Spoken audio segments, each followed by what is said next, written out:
Taylor about the fucking flex.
There's an ambulance outside. Just my luck. But hey, I don't give a crap anymore because I am super excited. I'm so glad to see a bunch of you guys here. And, I don't know about you guys. I have so much shit to talk about because I'm not sure if a lot of you guys knew I did not have the ability to stream over the last 3 months. And yeah, man, it sucked. It was bad. So, I'm happy that I finally got the ability to do so recently. And, you know, since I have my powers back, I was like, I got to do a stream next week, like this next Saturday, right? So I'm here. But before I do, guys, start, I want to give a shout out to everyone who is joining us live in the chat. Shout out to One True David Adams, Christian, as always, Chrissy of Old Stones, and Nicola. Thanks for joining us live, guys. Like I said, I'm super excited. I'm super hyped. I'm not sure about where you guys are at, though. I might turn on my fan like through certain periods in this joint because it is hot in New York. Like, it is really, really hot. So bear with me. Plus, I have like these two lights beaming down on me, so it is a thing, and it's like bad. It's really bad. But guys, there's so much to talk about Game of Thrones. Like, I haven't released a video in so long. It's just because I felt that I needed to do it live because that way I could get all my thoughts out. I'm not sure about you guys, but I have like a roller coaster of emotion. Let's see.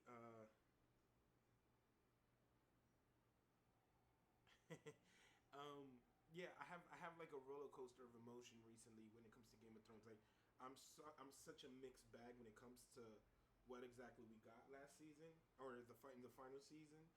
Like, I could see positive things that I enjoyed. I could see things that I didn't like. But we'll talk about the Emmys, who's nominated, who's not.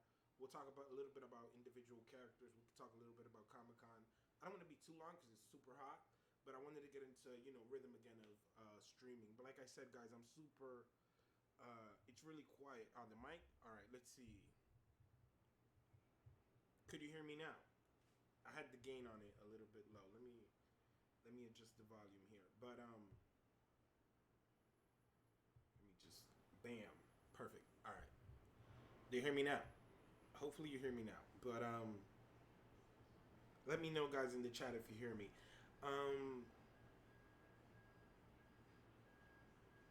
Do you hear me now?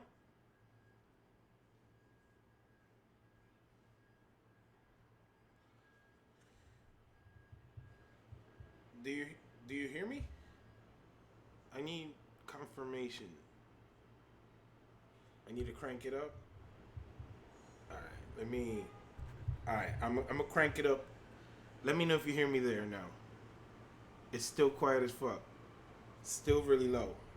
Interesting. Let me see what I do. Nah, but like I was saying, guys, I'm super excited. Let me see.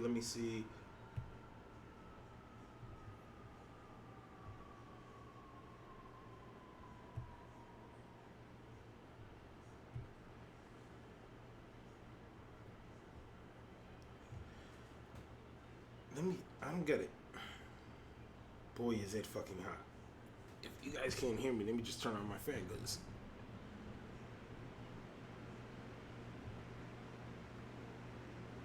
okay, way better? Alright, perfect.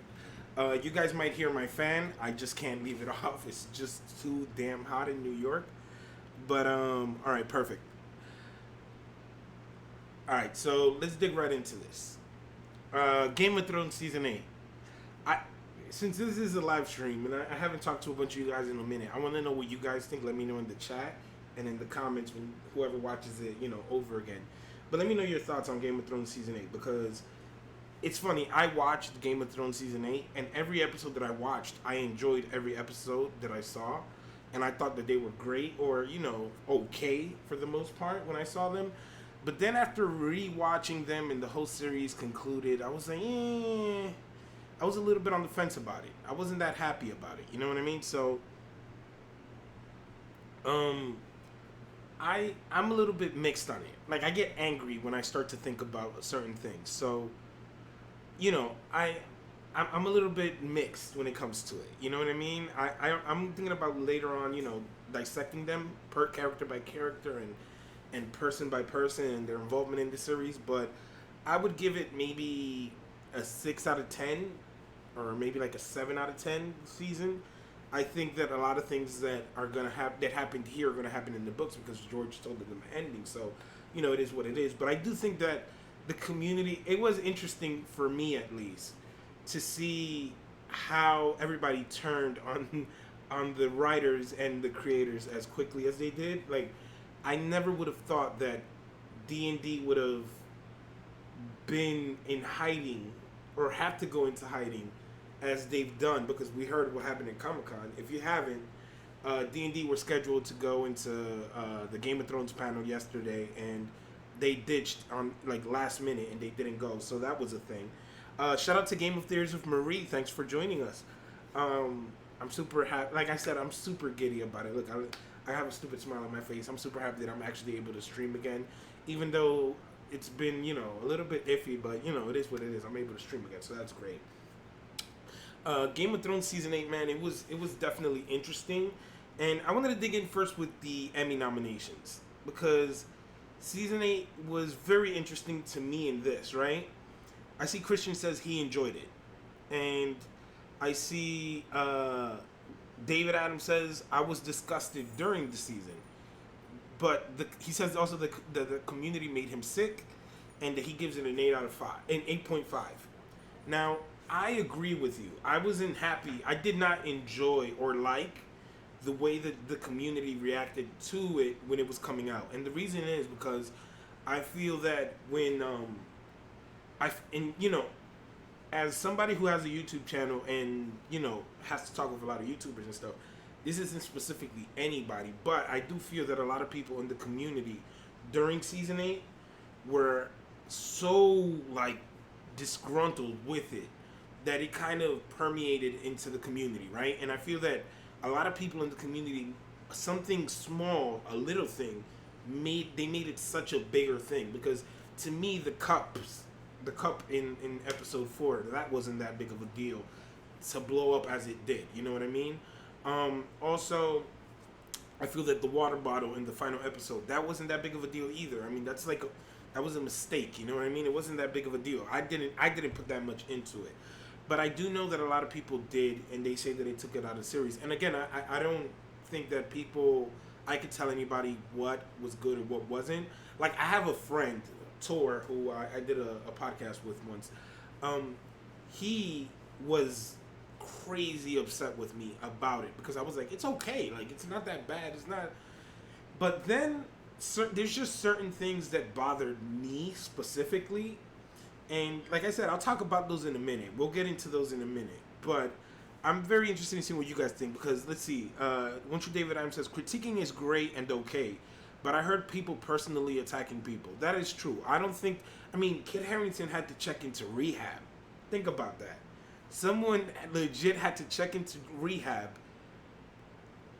I mean, he might be messed up already or have his issues or whatever, or his own problems, but like, millions and hundreds of, like, I think the petition was like almost at 3 million or something, or at 1.5 million, whatever it was.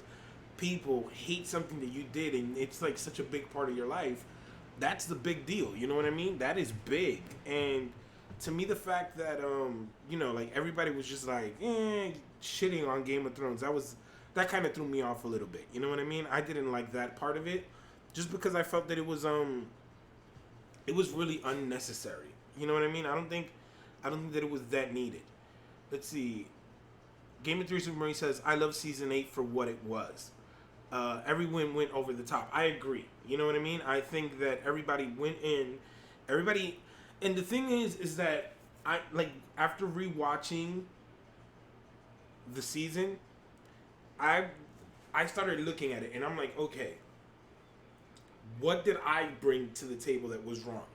I probably brought in my own biases, my own expectations in certain things, and what was wrong. Now, it's funny because the biggest thing that bothered me was the White Walkers. And, we'll dig right into it right now. I'm going to go down the list of things that bothered me about every character, or what I liked, what I didn't like about each character in the season, because, like I said, I haven't been able to dig into any of that, right? So let's dig into the first character that I want to talk about. I want to talk about Jon Snow. when we look at Jon Snow as a character, right? We see that Jon Snow is like the Song of Ice and Fire. He's like the main guy. Everybody is expecting he might be Azor Ahai. Everybody's expecting he might have to kill Daenerys, which is interesting because so many people were upset that he killed Daenerys. They were just upset for the reason that he killed her, and I don't know.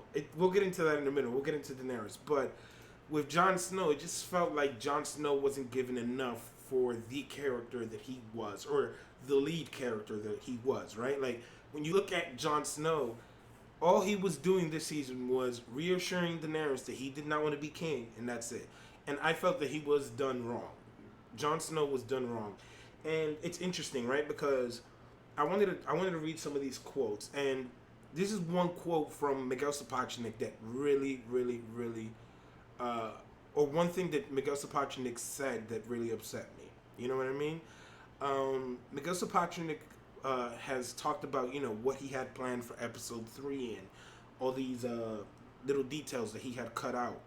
And me going back and looking at it and rethinking everything, he said that there was a long battle, a long fight scene or sequence with the Night King. Now, to me, the fact that Jon Snow and the Night King did not get a fighting scene, like a scene of them going at it, to me that was horrible. Like, there had to be some sort of conclusion or a climax that Jon Snow and the Night King finally get to touch swords, and that never happened.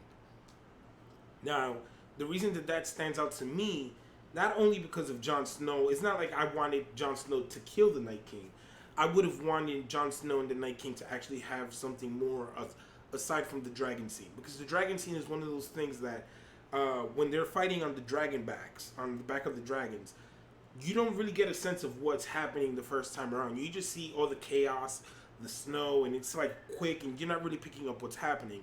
I wanted to see a battle where we see Jon Snow, who has been touted as one of the best fighters currently in Westeros. We see that Ramsay Bolton like hypes his fighting skills up, and we see that the Night King and the White Walkers are really good at killing, and they're like they're that dude.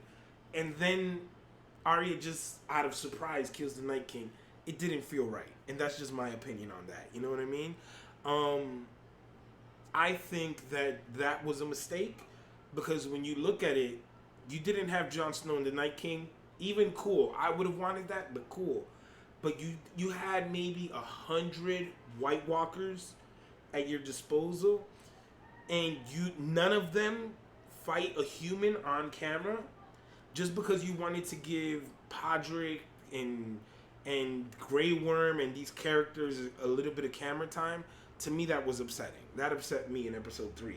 And let me look at the comments at the chat right now, what you guys are talking about, because that was the thing that really threw me off.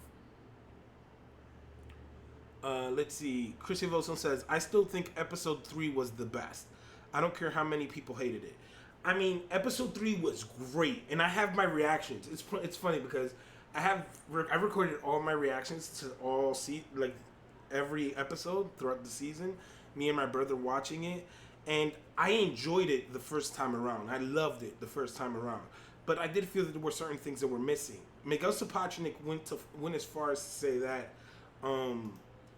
he wanted to kill Jorah originally. When Jorah goes in versus the dead, and then he comes back, he wanted him to come back as a white. That would have been fucking awesome. I don't care what nobody says. That would have been beautiful. I would have preferred that over the Dany thing. I understand giving these actors a moment to like show their prowess and like, you know, like showcase their talent and whatnot. But I think that there is a certain level of, you know, like fan service usually is used as like a thing like, oh, that's fan service. We're fans and we want to be serviced. So I'm cool with fan service at times. I think that the fact that they didn't kill enough characters in that episode bothered a lot of people. I don't think that it necessarily you need to kill characters just to kill them. I find that stupid. But there were certain characters that I was surprised that they lasted till the end of the series. You know what I mean? And that was one thing that upset me there. Let's see. So Chrissy says she enjoyed it. Game of Thrones Marie says, I loved it, Christy. Don't think people understood the episode. I understood a lot of like the technical things that they were going for. Like For example, when the Night King brings down all the snow and you can't see anything and all that, I think that that was a great way of, let's say, for example, it was a great medium of delivering the story because we're kind of feeling like we're the character, and I think that was really dope. I really enjoyed that aspect of it. But then when you don't get a clear shot, or maybe like when the snow stops, a clear like climax, like you, I'm gonna say this, and it's funny because I'm saying it to the internet, and everything on the internet stays forever. But I legit have worked out to the Night King song. The song that they put at the end when the Night King is like walking towards Bran when he kills Theon. That song, I love that freaking song. That score from Ramin, yo, like that was like the best thing ever. Maybe that and Jenny's song. That was my two favorite things probably of the whole season. But it was dope. I enjoyed it. You know what I mean? Let's see. Damn. You see, to me that's disgusting. If I see that, I would be like, yo, how like I see Game of Theories where Marie says, I read one person wrote, I hope Dan and Dave get cancer and die. Horrendous statement. Yeah, I mean, like, to me that's very childish, very stupid. It is, like, one, to even use that in a statement or in a comment to, like, hurt somebody, that to me, these are people who are parents, husbands, children, brothers. Like, to me, for you to wish that upon somebody, that's ridiculous. You know what I mean? And I, like, it's one of those things that it's sad because, for example, if I had the opportunity to ask Dan and Dave a question, I would ask them something about probably something that wouldn't be pleasant for them, but I would ask them, why did you do this? And try to understand why they did it. You know what I mean? And it's funny because when you hear about season 8 or the final season, when you hear about like the production stuff, and it was interesting seeing that whole thing that they did with The Last Watch and everything. That was really dope. I really enjoyed it. The thing with me is that when you go back and you look at everything that possibly Dan and Dave went through, right? They went through a lot. And I know I'm pulling up this photo with the money, and I know it's funny, but if you guys were to look it up, I don't have the article right in front of me. When they were producing season 8, they went way over budget on what they gave us, and you know it upsets me because I heard Miguel Sapochnik say some things about the Wolves, and that, like, as a fan, to hear somebody say, no, that's not important, what you wanted, it sucks. But I could possibly understand why they went certain directions. For example, Miguel Sapochnik said, let me see, I believe I have that quote there. He said he didn't think that 50 wolves versus a dead dragon was like a good thing. Like, if he saw that in the movie, it wouldn't have been good. I'm not sure if you guys saw that quote. To me, that was like, I would have loved to have seen that. But, you know, these people have to work within a budget. I also saw something where Miguel was talking about how D&D were like on top of him for previous stuff that he has filmed, like Battle of the Bastards and Hard Home and all that. So, like, it's a hard job. You know what I mean? I try to understand them because it is a difficult thing. But Miguel Sapochnik was definitely one of those guys that has taken a lot of heat for season 8. Like, he was one of the people that were supposed to go, one of the people who worked on the last season that were supposed to go to Comic-Con, and they didn't go. They pulled out last minute. And the fact that they pulled out last minute is crazy. You know what I mean? Like, they had to pull out because they didn't know what they were going to get. I mean, Jaime Lannister, Nicola Castelwaldo, who went to Crown of Thrones also, that was dope. He, at one point at Comic-Con, I'm not sure if you guys saw the panel. I saw the panel recently, earlier today, and he, Nicola said something along the lines of that he thought it was good that Jaime died in Cersei's hands, like in her arms, like they died together. He thought that it was realistic and it was good. And somebody legit got up and booed him, like, from the crowd, that he said that. And I'm like, we're all adults. Like, we're all grown-ups here, people. Like, it's crazy. It really is. Like, to me, the fact that... And it's interesting because it's not that it's bad. To me, it was just divisive. Now, one of the most interesting things to me about this whole thing is that while a lot of fans did not like it, a lot of critics did enjoy it. Like, critically, it was great, right? Like, was it any good?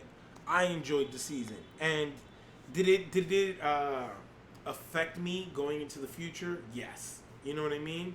I see the Game of Thrones where he says they were going to bring back Whiteholder and Nymeria and her pack and cut Sansa killing a white. Why? Jon was meant to fight the Night King, but they decided to cut the scene. All of those things are things that upset me.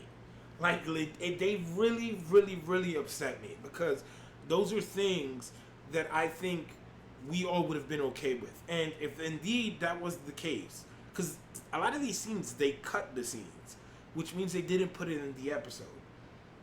Why don't you just put out an episode that's maybe like 2 hours long? It's like a movie, and you deliver us a really, really good 2-hour episode that is basically a movie. To me, that's what I would have preferred. But there was a lot of different opinions on it, and I wanted to talk about the Emmys because I have my own feelings about Game of Thrones. But the Emmys, Game of Thrones were nominated for 32 Emmys, right? They were nominated for 32 Emmys, which is insane. Let's see. Hey, shout out to Dornish Wench. She says, all the things that they cut, Marie, were amazing, basically. Yes, they were amazing. There was, I think he said, there was a long sequence of battle between, I think it was Jon Snow at one point and Theon, like at 2 separate points with the Night King. To me, that was one of the things that seemed the most unrealistic, is you know that the White Walkers are controlling the dead. So when you kill a White Walker, you cut part of the army of the dead off, right? And then you don't go after any of the White Walkers. You don't show any confrontation between them. To me, that really threw me off a bit, and that upset me. I don't know. I hear an ambulance. Sorry about the ambulance. We could wait for it to pass, and then I'll start on the next stuff. Braun blew the budget. Yes, he did. Hey, shout out to Fandom, who's joining us in the chat. I mean, I think that, yeah, when you find out what they cut out, it's more upsetting because you're like, oh my god, how did they do this? Why did they do this? When I heard about the Night King and Miguel Sapochnik is like, oh, who would have wanted to see that? Like, who, like, you know what I mean? Like, he's like blowing it out, like, who would have wanted to see that? Like, Emergency Awesome cut a piece of the podcast. I think it was with IndieWire that he was talking on their podcast, and it was upsetting hearing it because you're like, yo, you obviously don't know the fandom. Like, you don't know what we wanted to see. And one thing that I feel that eventually did Game of Thrones in was that they started to rely too much and too heavily on the shock factor, right? Like, oh my god, something that we didn't see coming happened. And that's cool when it fits within the narrative and when it pays off certain things, or you know what I mean? Like, it's realistic to something you were hoping for. Like, that could be okay, but there's certain ways that you like, if this is the final season, this isn't like the Red Wedding where we lose a bunch of characters and then like there's another season to make us fall in love with new characters. No, however this season ends, that's the taste that we're gonna have in our mouths, and that's what I think a lot of people didn't like. But like I was saying before, since that was indeed the case, I wanted to talk about some of the Emmy nominations that they got, because they did get a lot of Emmy nominations. Now, they got 32 nominations, which is insane, right? Let's see, they got 32 nominations. And let's start off with the first, which was Outstanding Drama Series. And that was insane because when you look at how many people were upset at the series, you would think that, like, it wasn't as well received, but the critics apparently loved it. And it's crazy too because let's say Game of Thrones was as bad as everybody says it is. It is still better than most of the TV shows and content and things that are put out there. Everything that is coming out after Game of Thrones is trying to be Game of Thrones. You know what I mean? And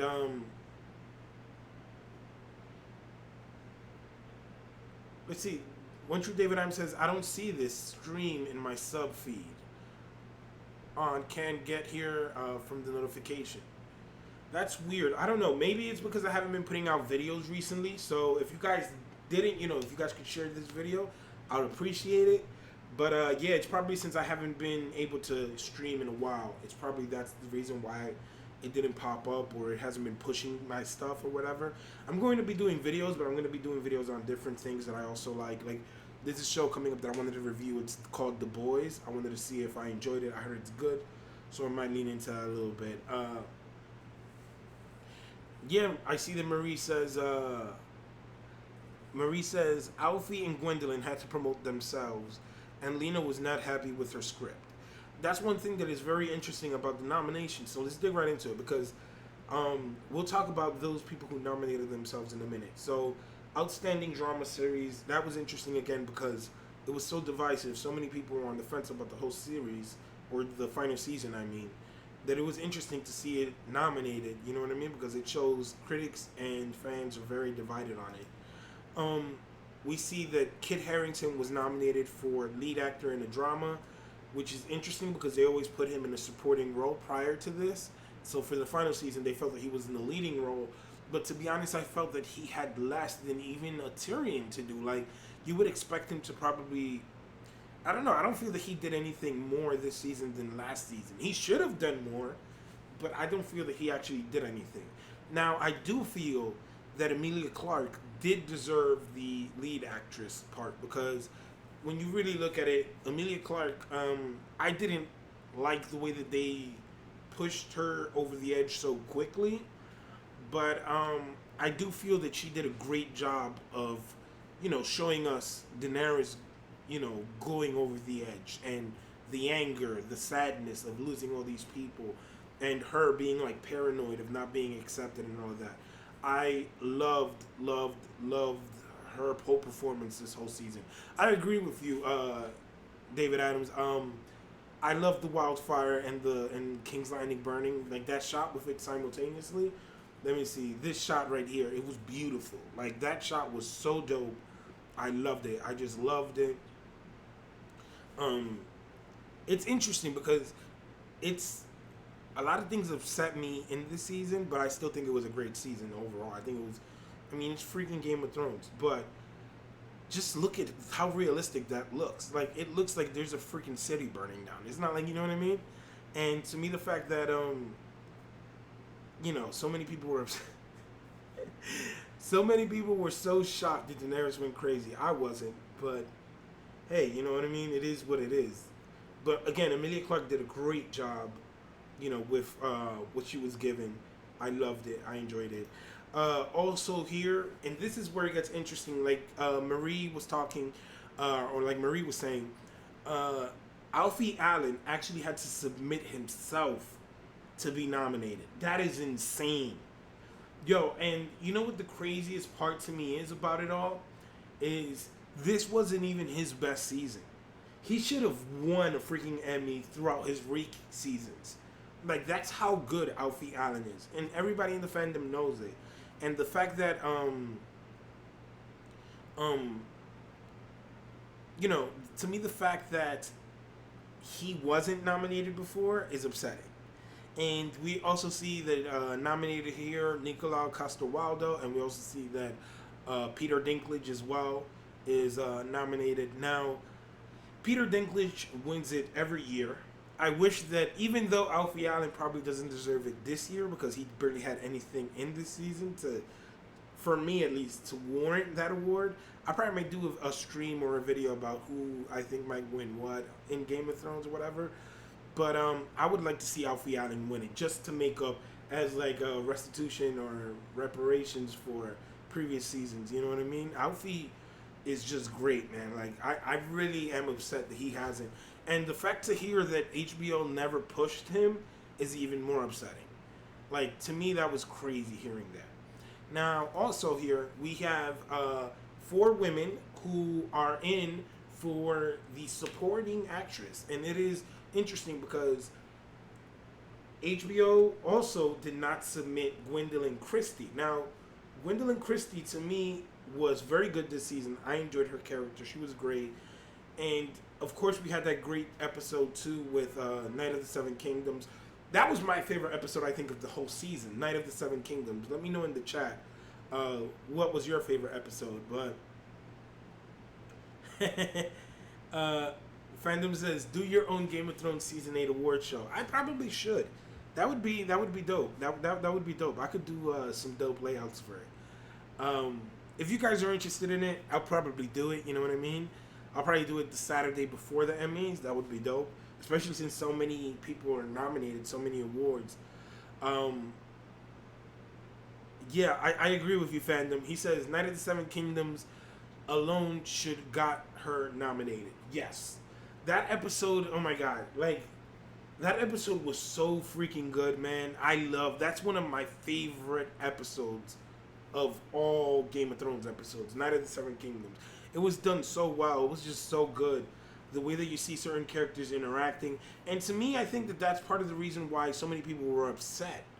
Because you have episode 1 in the season, which was okay. You know, it has the White Walkers coming in, all menacing and whatnot, and setting that up. But then you have like the perfect pass. It's like an alley-oop from episode 2 to episode 3. And then in episode 3, so many people were like, oh, it didn't deliver from the previous episode. I personally think that was the best episode of the season, and maybe one of my top 10, definitely, maybe even top 5 favorite episodes ever of Game of Thrones, because it was that good.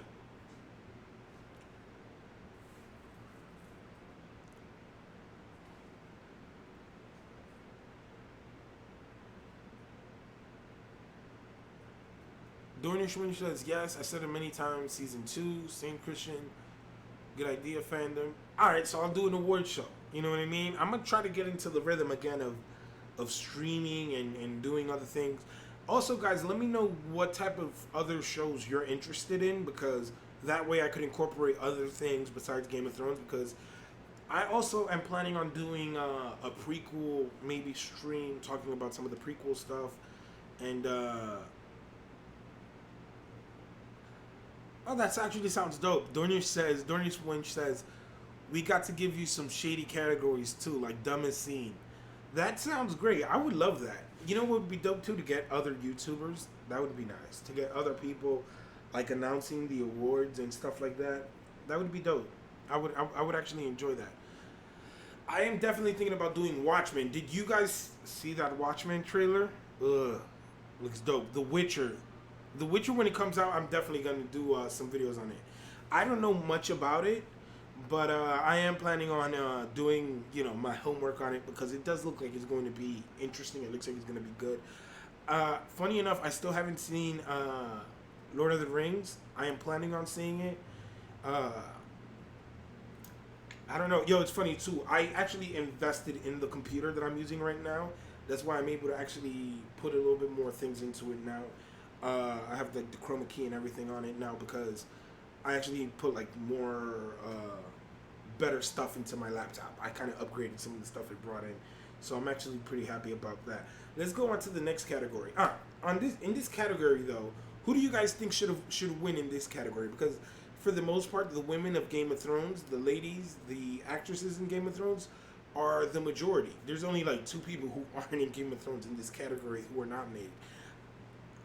In the past, I would have loved Lena Headey to win an Emmy for her performance in Game of Thrones, but this season I'm not sure I would rock with that. I don't know.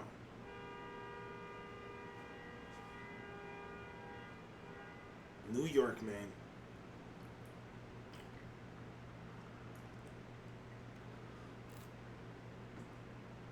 Yeah, Fandom, when when Dr. Manhattan picks up, when you just see the blue hand and then he picks up the mask, or he's picking up the mask, that got me super excited. Westworld released a trailer too. That looked great. I was thinking about doing a Stranger Things, but that already came out and I didn't have the ability to stream. But I love Stranger Things. Fandom says, Lena ain't winning.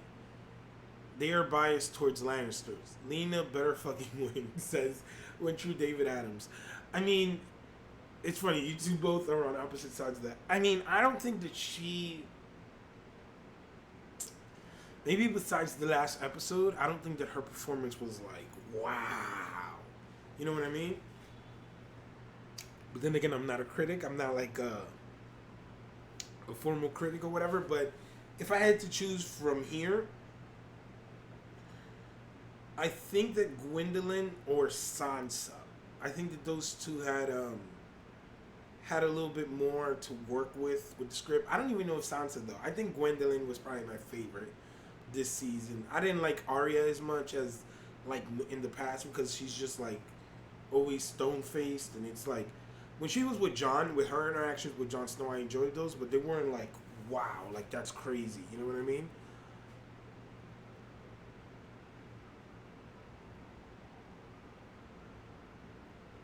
Yeah, I agree. I don't think that Lena was up to par this season. This season wasn't my favorite Lena Headey performance.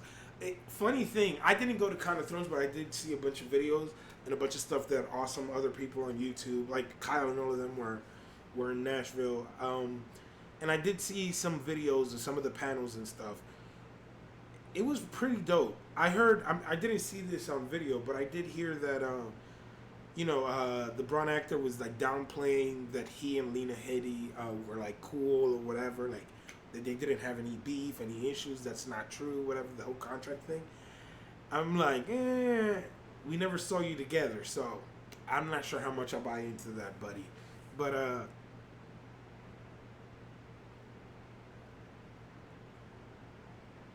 so let's dig into the next one. Let's see. Yo, I have the stream pulled up on my TV in front of me, and it is interesting to see because it's like half an hour back. All right. So next up, we have Outstanding Guest Actress in a Drama Series. This is another person who did not wait for HBO to promote them and did it herself. And I would like her to win because, I mean, hey, I don't know any of the other shows. I mean, Gang, Game of Thrones, you know what it is. It's interesting because Carice Van Houten really wasn't in this season. She was just in one episode.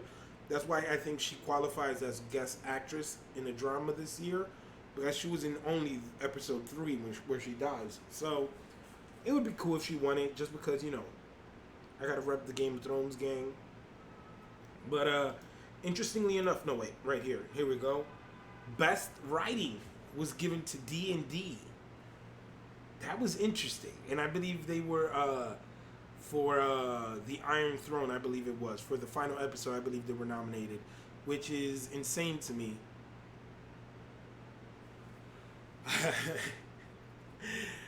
Phantom says, gotta kidnap Rayz so he can go to Con of Thrones next year. Yes, that's probably the only way I'll go. I mean, I have a while that I haven't gotten on a plane. I don't like getting on planes, bro. Like, it's just, the winner is Kit. Kit opens his speech with, I don't want it. I've thought about that so much since I heard that he was nominated. I don't want it. I don't want it. Let's see. Winter David Adams put a scene with Bronn and Cersei. I'll have to check that out. Let's see. They should win Best Writing, better than anything else nominated. I mean, that is true. I mean, I'm not the happiest camper with them, but I'm not upset either. If they win, I would be cool with that. I mean, it's just the right cherry on top to motivate HBO to keep doing Game of Thrones content or Song of Ice and Fire content. You know what I mean? There's a bunch of stuff about the prequels that was recently released, which, I'm really excited about. I probably might leave that for another stream, just so that we have stuff to talk about. Also, we had 3 nominations for Best Director in a Drama, and it was David Nutter, Miguel Sapochnik, and D&D. And basically, I'm cool with any of them winning it. I mean, just the technical stuff that happened in season 8, any of them deserve it. I mean, it's way more work than any other director, like you said also. So if I had to choose one for my favorite episode, of course it would be David Nutter, because he did Night of the Seven Kingdoms, and to me that was the best episode of the season. It was just done so well. I mean, I'm telling you, Jenny of Old Stones, the Podrick scene, that was done beautifully. Like, for like 2 weeks, every time I heard that Podrick scene when he sings that song, I got like goosebumps from like how well it was done. Like the montage of like the people who were going to like or at least we believe we're going to die before the episode actually aired. It was just dope. It was done so well. I just loved it. I really enjoyed that. Let's see.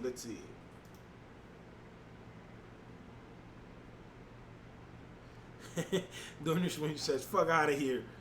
Best rushed writing. um, let's see. What I was ending. What I like the ending. There are too many gaps and unexplained things. Yes, that is true. But I mean, like, I could try to be the good guy and I could try to be the bad guy. To me, it just depends on who's around me. You know what I mean? Like right now, there's a bunch of positive people. You guys in the chat are positive. I'm positive about the season. Right after that, I don't know. I don't know, man. I just think that Game of Thrones was a lot of ups and downs this season. After episode 2, I have to start releasing my reaction because, like, I know that that's something that passed, but it's at least something you guys can see because I already recorded them. Yo, exactly. Winter David Adams says, "Shout out to the god Ramin Djawadi. Every scene music was on point." Yes, I mean that was beautiful. I'm telling you, man. Like yo, that Jenny of Old song, the Jenny of Old Stones, his version without anybody singing over it, shit is beautiful, man. That is like beautiful, some beautiful ish.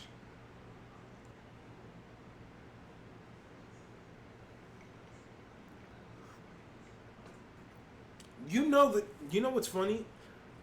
They know that they messed up when they didn't give the final inside the episode. They knew what was coming.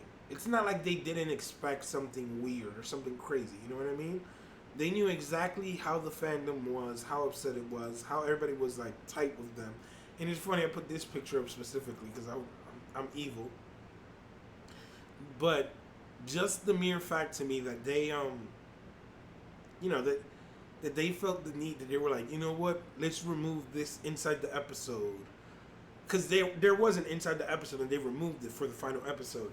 They were like, you know what, nobody wants to hear us talking, and let's just avoid ourselves a big issue and let's just remove this whole thing. And they ended up doing that, and I think that it was for the best, because if they would have put an inside the episode and they're like, you know, we just felt that Bran had the best story, you know what I mean?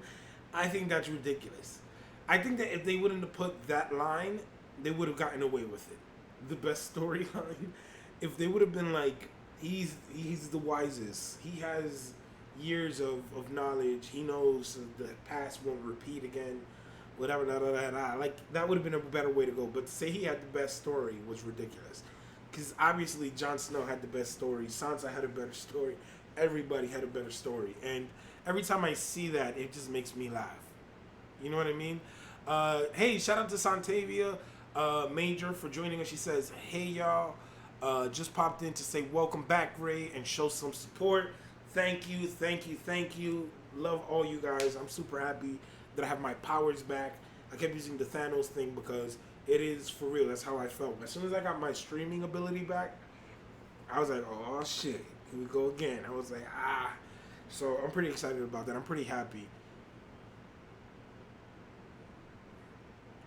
Another criticism or the foreshadowing that Dan and Dave set up and didn't follow through, and then went for shock and awe over quality storytelling. Yes, I agree with you, Marie. I think that when they did that, and especially like when they wanted to be like making us I don't know, like, I'm not of the group that I'm like, you know, Daenerys needed to survive. I'm not of that mentality. I'm not of that whole thing. You know what I mean? I think that there definitely is set up in prior seasons that she could go mad, or she had like impulsive tendencies to burn people and stuff like that, and they set that up. You know what I mean? What I do have an issue with is the way that what they ended up doing was they ended up lowering, or instead of showing it more and more and more since the season started, or since last season, that she was a little bit hot tempered. What they ended up doing was showing it less and less and less, so that when she did lose her shit, it would be a surprise. And to me, that was a mistake, because what you end up happening is you end up getting people who are upset because they named their kid Daenerys, and then she ends up being crazy. Now, all jokes aside, though, I think that they ended up doing that in season 7 and season 8. They started kind of reducing the little bit of crazy. Like when she burned the Tarleys, they did that okay because they hid, like, you know, she had a reason to burn them. But then in season 8, they were like, oh, she's a little bit short tempered. They did throw in that Sansa line though, when she's like, if she can't respect me, in episode 1, and then like she never ended it, like she never finished saying what she was going to say. So that was like a thing, but you know what I mean? Let's see. One True David Adams says, well, Tyrion said, what's it take to be king? To which Tommen replied, Tywin, I thought you said Tyrion. Tywin said, what does it take to be king? To which Tommen replies, wisdom. They are setting up Bran forever. I mean, I agree. Like, I don't think that Bran is the first point of view chapter that you get in the books. Like, you know what I mean? So to think that he would be like the last character, or the end all be all of the story, to me that makes sense. You know what I mean? Like, to me that's not anything to kill D&D for. Like, the fact that Bran is king, I think that's going to be happening in the books somehow. You know what I mean? But I just think that I didn't enjoy the performance of Bran, and I was gonna do a video on this, but I feel that every video that does Game of Thrones now is bashing on Game of Thrones, so it makes me very self-conscious about making videos. You know what I mean? Like, I don't want to make a video and just bash Game of Thrones and then be like, oh yeah, and then expect you to come back and watch. So it makes me a little bit self-conscious. But when you look at Bran and the way that they did Bran, right?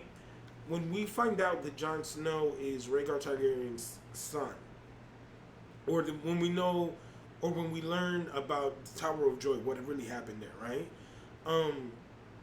When we learned what happened there, Bran is okay. He's talking with Mira perfectly, and he's near the wall, right?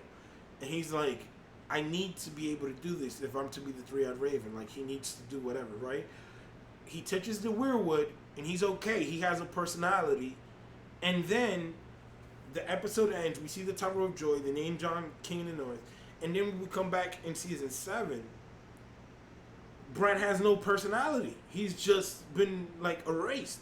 And to me, that made no sense. I've never, like, understood that, because I'm like, okay, cool. Jon, like, Bran was Bran here, and then 2 miles later, he's another person. Like, to me, that just didn't make sense. It upsets me even thinking about it. Like, you know what I mean?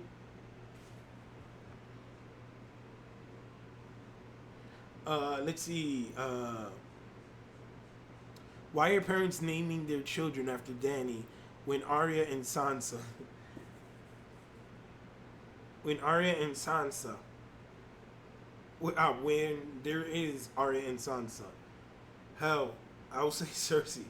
I mean, it's interesting because I really like the line that Tyrion says. Daenerys just killed more people than my father and all of us combined. In one day, she burned and killed enough people that it would equal more than the whole, War of the Five Kings. And to me, that is insane when you really think about it. You know what I mean? And it's crazy. That was a good line to put in there, because it kind of puts it in your face. Like, look, this is what Daenerys just did. Like, you can't make an excuse for that. And it's interesting because I like the way that they did Jon Snow making excuses for Daenerys, because I made excuses for Daenerys as well, but I understood both sides, but I also found myself being like, hey, she was pushed to the edge, you know what I mean? So that was done well. I enjoyed that. Let's see.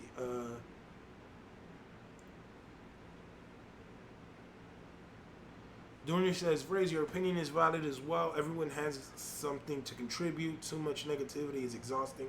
Yeah, that's the thing. It's like I don't want to be that.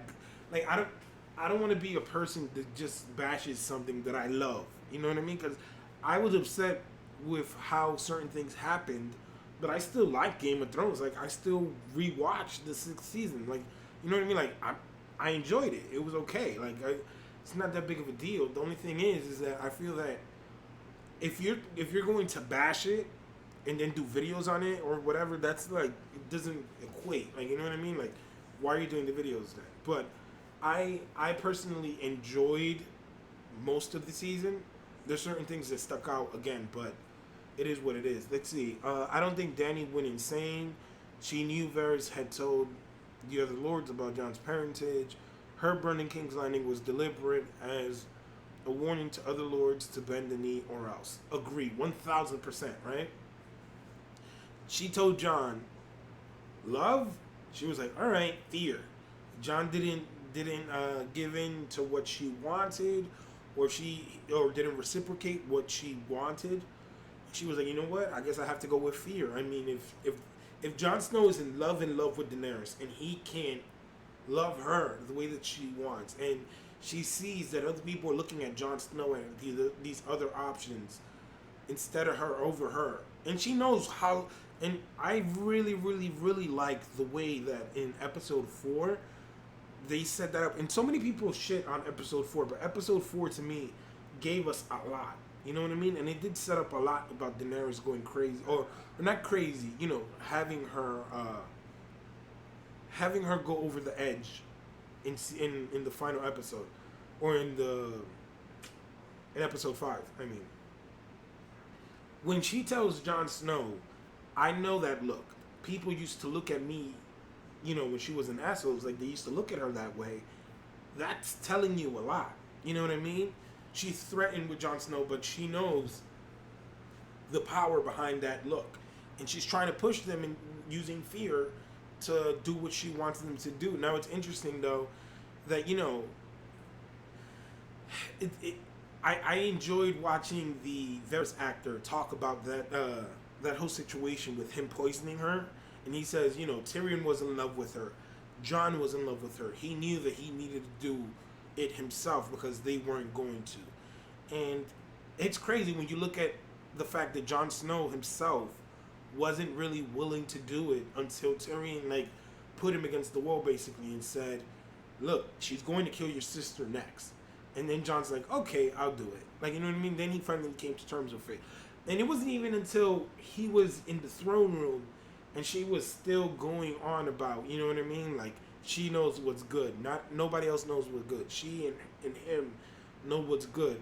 And to me, the final straw that was really dope, and I think that a lot of people don't pay attention to that scene, is that when she tells Jon Snow, you know what's good. Like, you know what's right. To me, it's kind of like when Princess Shireen is giving Stannis, like, the go-ahead to burn her. In his own head, he's hearing, like, she's like, oh, yeah, father, I'm willing to do anything to help you. Right? Oh, shit, the popo. Now, let me stop. And when Stannis burns Shireen, she's like, I'm willing to do anything to help you, father. You know what I mean? Like, she's down to do anything he needs. She really wants to help, all this other stuff. When she's telling him that, in his mind, he's probably like, she would be okay if she knew it would get me the results that I needed to push our family house and whatever forward. And that's the way that he sees it. When I see her telling Jon Snow, when she's telling Jon Snow, you know what's good, you know what's good. To me, it's kind of her reaffirming Jon Snow, you know you need to kill her. Like, you know what I mean? Because she's crazy. And that's the way I saw it. Let me know in the chat and in the comments what you think.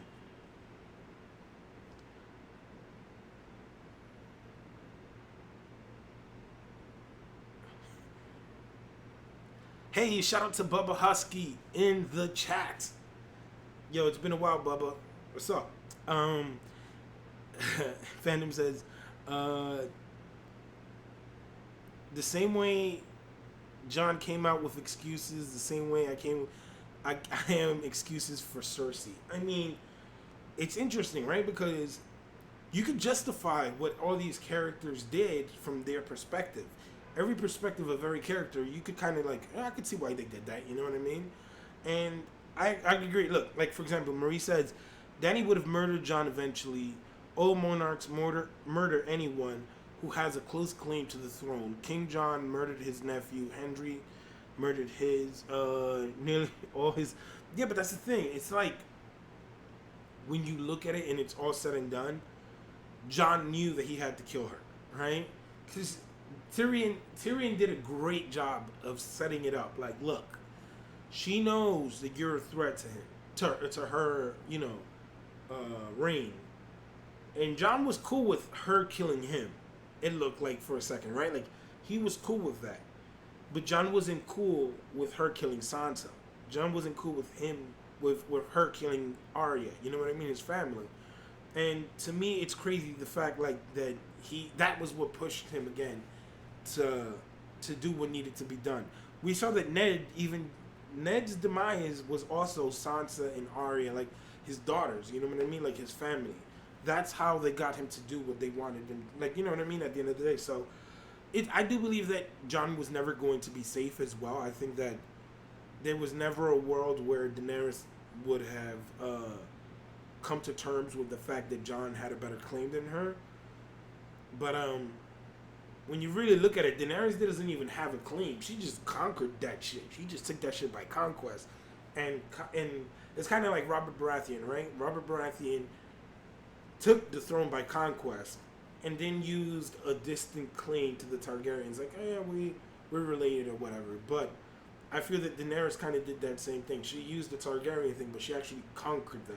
And we did see that Dario always said that to her, right? He always said, Daenerys, you're a conqueror. You know what I mean? And we always kind of downplayed that, but it's been foreshadowed for a minute now. That, that was just her thing. Like, she was a conqueror. Alright, give me a minute, guys.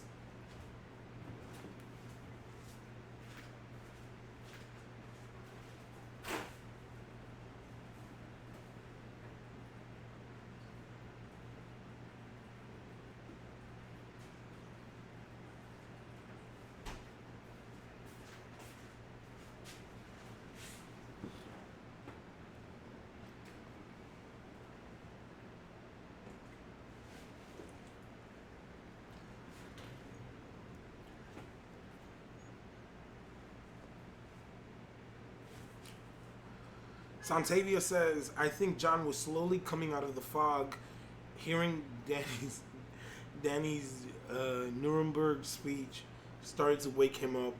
Arya opened his eyes more, and Tyrion was the final push. Definitely. I 100% agree. It was the way that they set it up was like Jon Snow's in love with her, and I feel that there were certain things that like.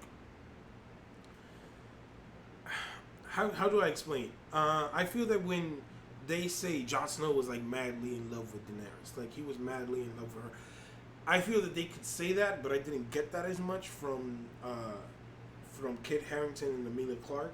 You could see that they were into each other and they had like a little bit of passion or whatever, but I never really got the feeling that Jon Snow would run over, like like he would run through glass for her or something. I never really got that. He always said it. He's like, you're my queen, you're my queen, you're my queen. Oh my God, I love you. Oh my God, I need you, whatever. Like, he always said it. But I never got that, like, like firm. And it's interesting because I remember also rewatching all the seasons prior. Jon Snow never needed to bend the knee to Daenerys. He never needed to do that. He did that because he wanted to. You know what I mean? When you look at the Jon Snow and Daenerys relationship, I just think that they botched it in a way. It's like that scene when she's like, don't tell anyone about your parentage. Like when she's telling him that, to me that scene was like insane. Jesus Christ. When she tells him, don't tell anyone, silence your brother, silence Samuel Tarly. That looked crazy. I've seen those crazy eyes people. Like, that shit is scary. You know what I mean? Like, when I saw it, I was like, yeah, she's nuts. You know what I mean? And to me, the fact that I feel that they didn't give us enough in a sense with like, how do I explain? I feel like when the love to like he's a servant and he's her lover and their family.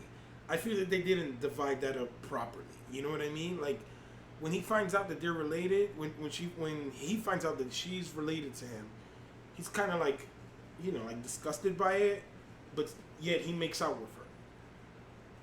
That was okay. I was like, all right. I don't get that much. You know what I mean? I was like, that's a little bit weird for me. But and then like the ratio from her killing him to him killing her, it's like it looked like she was way more willing to possibly kill Jon Snow if he did anything wrong than he was willing. I don't know, man. I'm a little bit mixed on it, but I'm interested in seeing what they do with the prequels.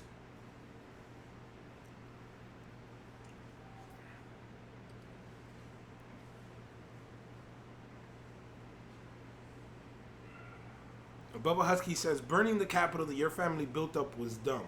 Yes, it was. It was extremely dumb. I mean, it is what it is. When you look at the way that they made it, it's like, yo, Daenerys was going for like the empty patches. Like, remember, like when you look at, when you go back and you look at the episode, episode 5, there are patches in the Red Keep that are people just there. And she just burns over them. To me, that's like maliciousness. Like, to me, that was like, oh God, why did they do that? Like, you could have, like, there's no conflict after she started burning down King's Landing. You don't see her again. And to me, that kind of loses you a little bit.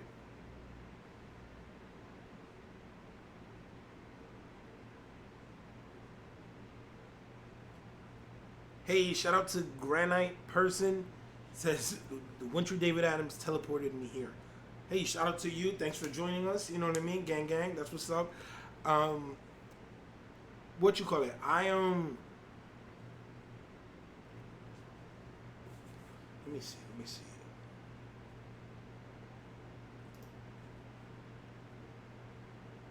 What do you guys think about Arya? Let's talk a little bit about Arya. Arya's arc to me was interesting, right? Because Arya, for the most part, we see Arya. Arya is a really dope character, right? When we see Arya, she's an assassin. She has all these things going for her. She's back with her family, and that's all dope. That's good.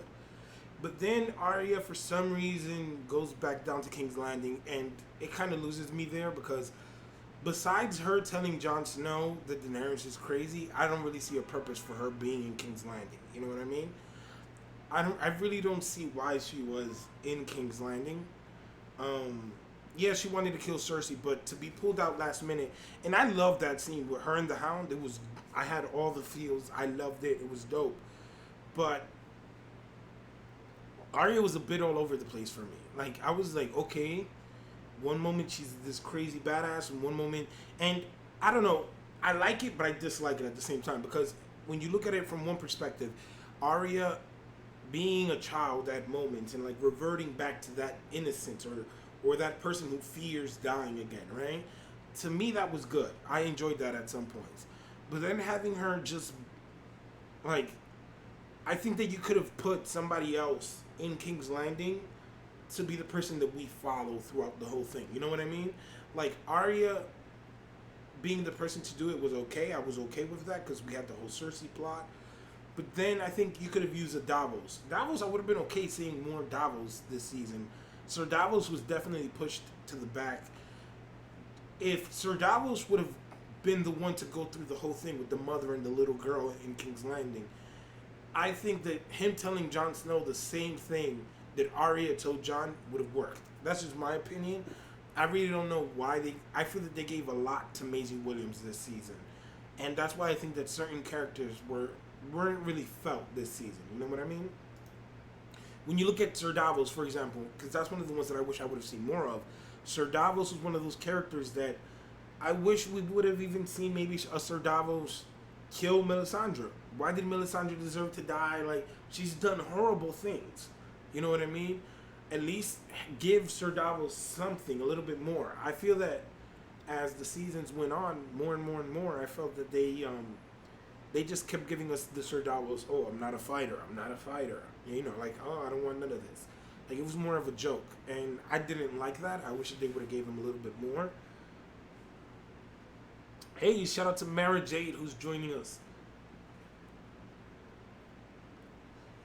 Yo, I'm mad happy. And I wanted to talk about this because I read this earlier, and you know, this shit made me mad sad when I read this. It even sucks now that I'm about to talk about it. But I heard that Eduardo Blanco, he was always in streams and stuff. I think that he passed away. I'm not sure. I think I saw that on Facebook earlier.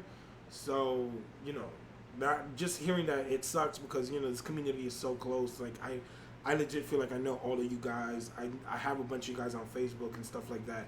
So if you guys have any information on that, you know what I mean, let me know.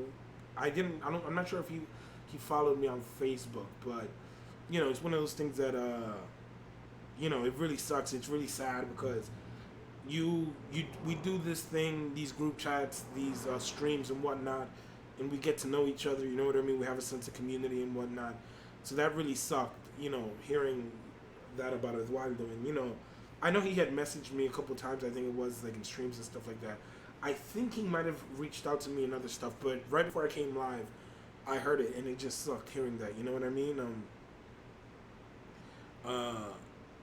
You know, it really hurt. Like, I don't know. It's one of those things that it's like I never saw like the face, but I felt like I knew him. Like, you know what I mean? Because this legit, it really sucks talking about it, because it's like, now that I'm talking about it, it feels like it's real, and you know, it's sad. You know what I mean? One of the things about my channel in general that I wanted to do was I wanted to keep making videos and streaming and whatnot, because at the end of the day, this is how I met you guys. This is a way of community. This is a way of, you know, all of us being together and stuff like that. So you know, it's interesting. You know what I mean? So if you have any information, I think they said David, you know, just let me know. Send me his Facebook. You know what I mean? I could check it out. Probably write something to the family or whatnot. But you know, it just really sucks, man. It's sad. You know, it is life, but it always hurts when you have to hear stuff like that, and especially someone who is part of a community. So, you know, my prayers go out with him and his family. And yeah, no, he was always like very involved in the community, always commenting, you know, always like he's always there. You know what I mean? That's one thing that I love about you guys here in the chat as well, and people who are watching the stream after the fact. Is that, you know, we all legit feel like we know each other. So it is like a real community. It's not like oh no, you know, I feel like I'm talking with friends and people who I've known all my life. That's how it feels. So, you know, when you hear something like that, it's sad. And, you know, like I said, my prayers go out to his family. You know, if you guys have any information on him, you know, you could send it to me on Facebook or Twitter. And, you know, I'll thank you guys for that.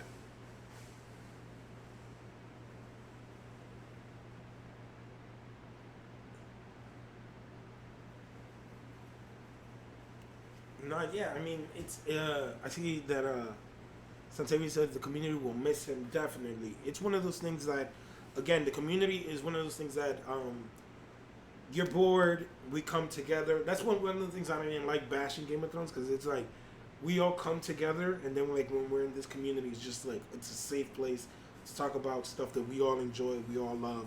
It's dope. I mean, you know what I mean? And the fact that you could meet friends, make friends through something that you love, and have this like common thread between, you know, multiple people, it's really good. You know what I mean? And I've always enjoyed doing this because of that.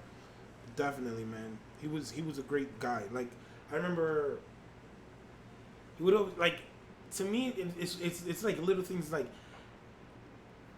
to me little things like a comment, you know what I mean, or like a direct message, like, you know, hey, on, you know, social media and whatnot, to keep intact, because it is a real thing. You know what I mean? This community is legit real. That's one of the things, and one of the reasons why I want to go to Con of Thrones is because of that specifically. You know what I mean? You get to meet the face behind the words and the awesome details and the conversations and whatnot. So I could have gone this year to Con of Thrones, and I didn't. But I really should try to go next year, and I probably will put the effort to go in next year. I don't know where it's going to be, but just seeing everybody going to like a party and like drinking and having all that fun, getting to meet each other, that was dope. I really enjoyed that. I really loved that.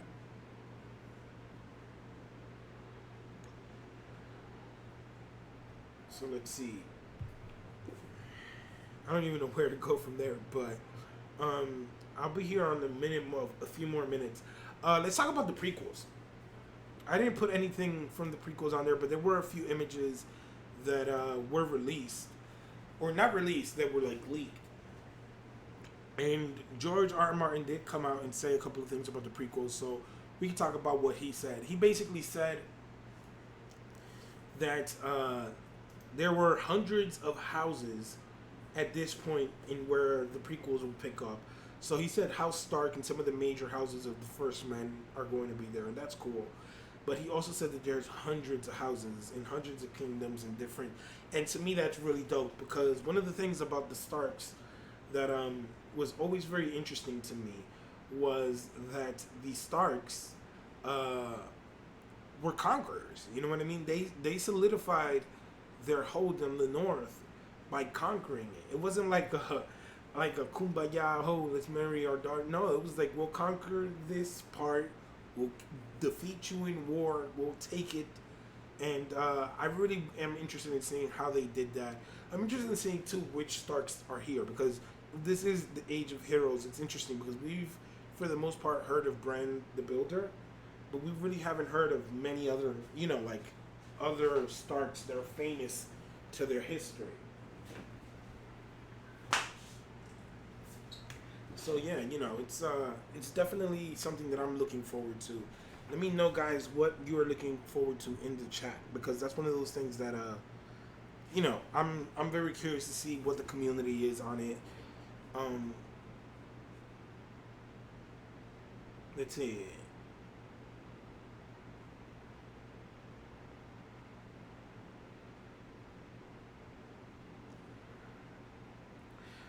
Fandom says, so we kidnapping Rayz next year for Con, right? Did who that is in the chat went last year to Con of Thrones? Because I didn't. I mean, this year, who went to Con of Thrones? I didn't go this year. I probably should go next year. The only thing is I really don't like planes. I've talked about this in the past. And it's funny because I've actually traveled a lot in the past, but it's not my thing. You know what I mean? I don't like being on planes that much. Let's see.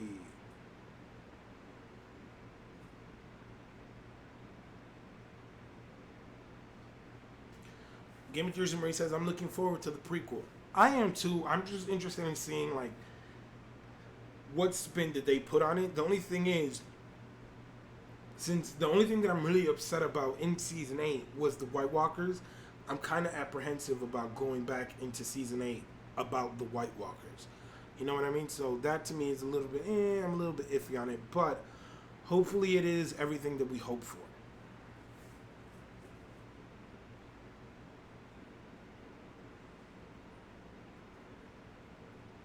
I mean, the Donors Win says Mudstrong, Whore, Mayhaps.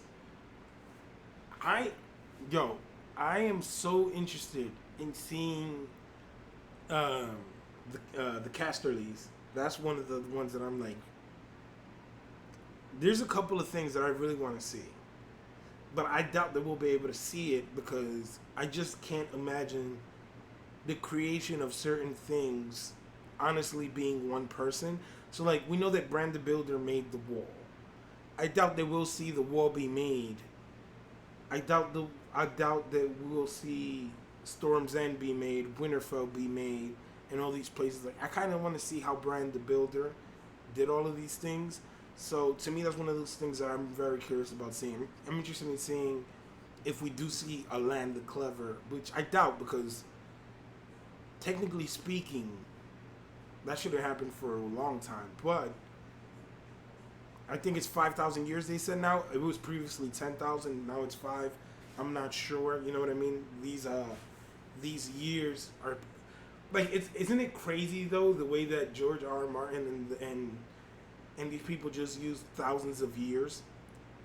I really don't think that they could be thousands of years, because when you look at the progress of humanity in this world, and talking, God, I should structure this a little bit better. All right. So, when you look at the fact that 5,000 years prior to what we have seen looks like it's medieval times, right? What the hell is it going to look like when we go into the prequel? 5,000 years prior. You know what I mean? And the fact that you have this person creating this wall that is humongous. How did they do that? I have no idea. I'm very curious as to seeing that. That's why that sticks out to me so much. Storm's End. How did that play out? All these other things. You know what I mean? I'm interested in seeing what magic, what technology, what advances do we see from in the future from the past? You know what I mean? Or what was lost? Exactly. One True David Adams. It should be. That's what I mean. It should be way more advanced than what we have now. And the fact that you have the wall, and you had like places like Valeria at one point, but Valeria was a few hundred years before. So, but I mean, like the fact that you have these places who have things that could make these humongous advanced things. Where the hell did that technology go? Where the hell did that magic go? Where the hell did all this other stuff? So, you know, I'm very curious as to that and as seeing what's happening there. They did say they're going to be direwolves in Westeros, so that should be interesting. But, I mean, part of me is a cynic and is like, yo, what's going to happen with the direwolves? Are they eventually going to fade them out as they did in Game of Thrones? Santavia says, I want to see more about the Children of the Forest. Marie says the same. I mean, the Children of the Forest is one of those things that they didn't really explain much. So we have a lot there to basically be explained, right? We have the Children of the Forest. We have what you call it? Damn, I forgot. This guy who, the Warg King, I think it was, or something.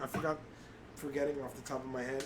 All those things, I'm interested in seeing if we see any of that. But part of me is like, I don't know anything about it, because you want to know how far along is House Stark in being House Stark. You know what I mean? Like, is it House Stark, like, still the biggest house in the North? Or is it like House Stark, like, you know what I mean? I'm very curious to see. I don't want to spoil myself, because I know that they're only filming the pilot right now, but there was an image of a boat. And in that boat, it looks like it's like a direwolf in it. That's all that I've seen. I know that there's a bunch of stuff, and I want to do videos on it and stuff. But I'm very curious to see how they end up putting those things out. Dornish Winch says they need to do right by the others, giants, and the children. Yes, they do, because the Children of the Forest were done wrong in the last season. They definitely did us dirty when it came to that. They didn't pay off any of the graphics, the shit in the caves at Dragonstone, none of that. The neck, the olive faces, Beyond the Wall, the Lands of Always Winter. We didn't see any of that. None of it. We should see some of that stuff, but thanks, Marie. Marie, with the info, always great. She said, Ward King of Sea Dragon Point. Yes. I'm interested in seeing that, because if indeed when they married his daughters into House Stark, that might be where they got their warging abilities. So that should be dope. I would be curious to seeing anything like that. But I think that all of this stuff happened generations apart. So that's why I'm so curious to see where and how they're going to do all of this. Because for them to choose this story is very interesting to me. It must be that this is like the most fruitful pilot or series that was in development, if they're going with this one, right? This must be the one that has the best results, or could possibly have the best results.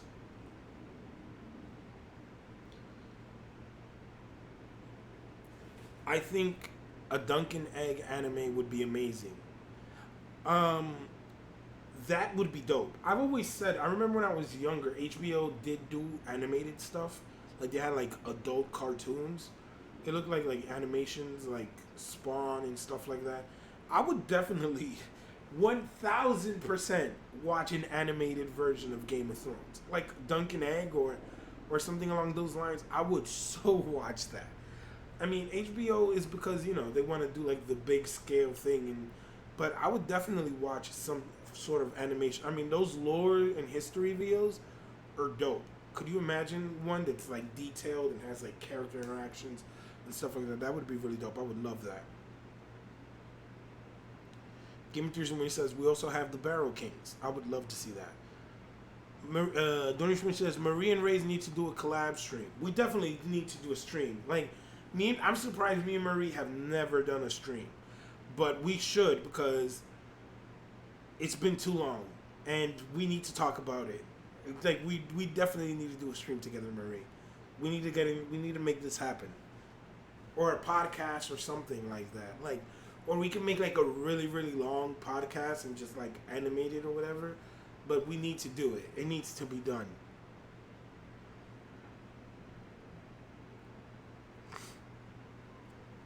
Fandom says, did someone say anime? Yo, I am thinking about doing anime on the channel. I just not sure how you guys would receive it. But since Game of Thrones is over, I just need to start doing something, right? So I'm thinking about doing multiple things, picking up different shows, and basically hoping you guys enjoy it. Like you see the videos you enjoy, the ones you don't watch. Hopefully, I can get you to watch it. But I was thinking about doing some Boruto manga stuff. That's really dope. I was thinking about doing, like I said, some of the stuff that I wanted to do. I wanted to do The Witcher, which looks dope. Stranger Things, maybe in the future seasons, predictions, production stuff, news, like Marvel, all that type of stuff. I would love to do it. The only thing is that I want to find the style that is unique to me. You know what I mean? Because a lot of people do that type of stuff on YouTube, but I want to find something that is very unique to me and something that is like a community that I could enjoy that as well. You know what I mean?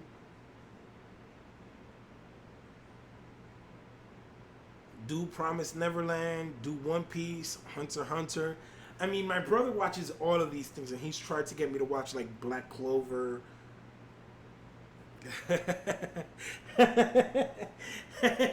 Oh no, you're doing Boruto. Probably not the series because the series sucks, but the manga. Oh my god, that manga is dope. Oh my god, that manga is dope. The Granite Person says the Witcher trailer was amazing. Yes, it was. It looked really good. I don't know much about it. I know about the video game. I've seen the video game. It's funny. I saw some scenes from the video game. They were like ripped. Like the show ripped those scenes from the video game. And it just looks like identical. So I'm very interested in The Witcher. I'm really excited about that.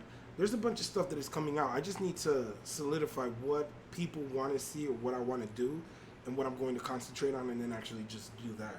But guys, I think I'm going to head out because it is extremely hot under these lights.